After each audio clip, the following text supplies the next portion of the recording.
Alright, this is Ian Brazil reporting on a Burning Abyss Phantom Knight deck profile. I ended up in 46th at OKC with this deck. It's pretty good. Has the occasional brickiness to it, but such is the word of Burning Abyss. So starting it off, I obviously played the one tour guide. Mandatory. I wish it was at 3. I play the one math. Helps to send my Phantom Knights to the grave. Pretty much starting off playmaker, and if you don't get OTK'd, this gets destroyed by battle. Drawing a card is very nice in this deck. One graph. Graph is graph. Wish it was at 3. 2 seer. Wish it was at 3. Bring your Burning Abyss back from the graveyard. Wish it was at 3. Play the 3 Scarm. Scarm is just basically an all-over searcher of the deck. It's pretty good. I wish we had graph or seer still at 3. I did cut this down to 2 in the earlier deck profile, but I just brought it back up to 3 because I needed more Burning Abyss names. I play 1 Rubik to make Virgil, and it's a free summon. I play 2 Farfa. Farfa is just great because it can banish Monarchs. It can banish almost anything I really don't want on the field, besides like Dark Destroyer, which is this deck's hardest matchup. 2 Finish Runner Warrior. It's to replace the 1 Seer and 2 Graphs, because these basically are any Burning Abyss you really want to send to the graveyard at any point. Also, technically, if you normal summon this and special summon a Burning Abyss, it's basically just running more Burning Abyss names. And then for the Phantom Knights, I play 3 Ancient Glove. Searches any Phantom Knight card when it goes to the graveyard. It's on field effect you're probably never going to use, ever. So, it's just not really even worth saying. Silent Boots.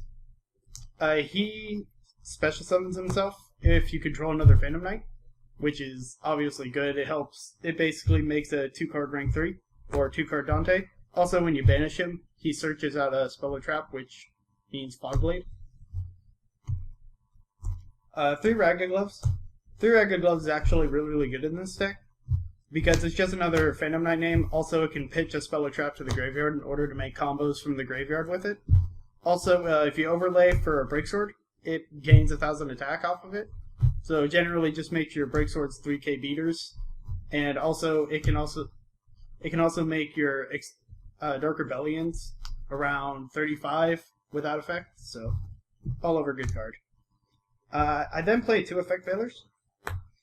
The reason why I play Effect Failures is because Monarchs are annoying, and I prefer to OTK them. So if they summon Idea and I Veiler it, that's basically the end of their turn. They're not going to do anything else. I play 1 Raigeki and 1 Dark Hole. Field Destruction, generally good. Needed for the Cosmo matchup, unfortunately. Dark Destroyer will still get effect, but it makes it easier. I play the 1 Rhoda to search out any Phantom Knight I need, meaning Silent Boots, probably. 1 Foolish. Foolish is foolish. Send a Burning Abyss. Get pluses. Proceed to win game. I play 3 Twin Twister because I do not like back row, nor do I like Domain.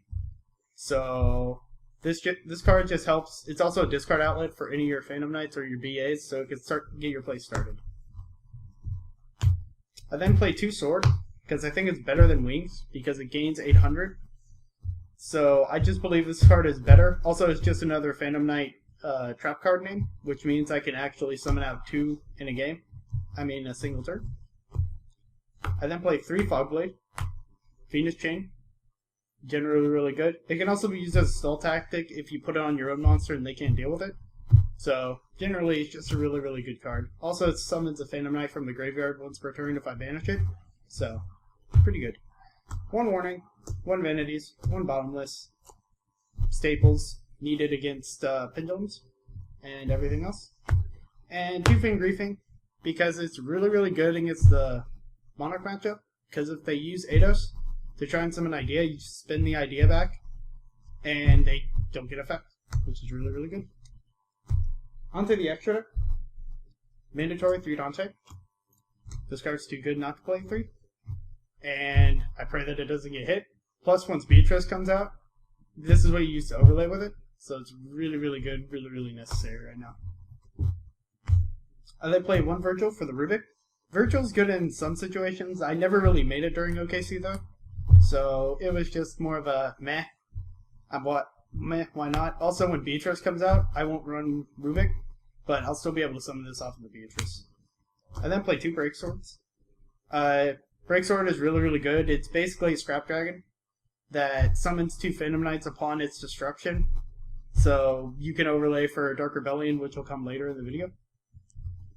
I then play 1 Acid Golem, big beater. Can combo with Nightmare Shark for a 3k game.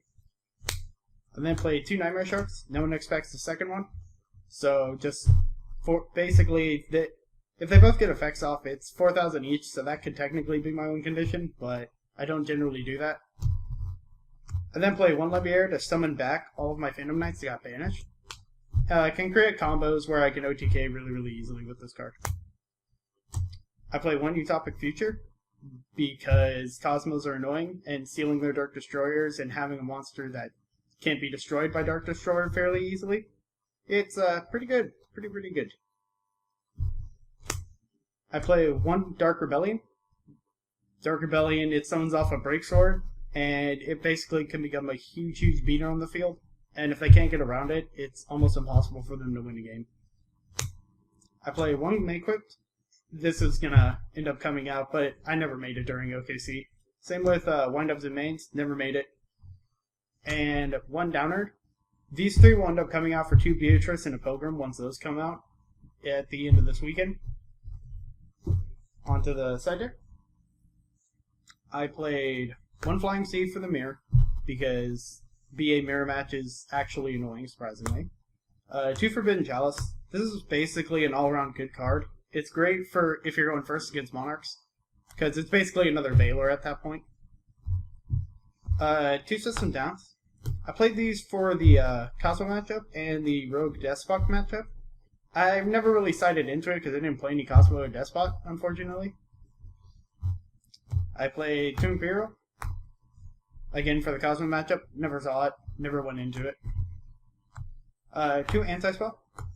2 Anti-Spell, it's really good against Pendulums, which is an annoying matchup. It's not hard, but it's really, really annoying. The only thing I don't like about this card is that it's continuous, so it stops me from special summoning my BAs. And then I play 3 Mask of Restrict. Monarchs. Enough said.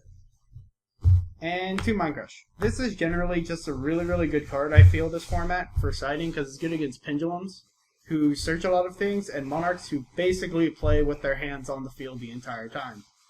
So, generally, it's just really good if they reveal something to go like, go ahead and Mind Crush it. Oh. Alright. And that's it for the Phantom Knight Burning Abyss deck profile. This is Ian signing off.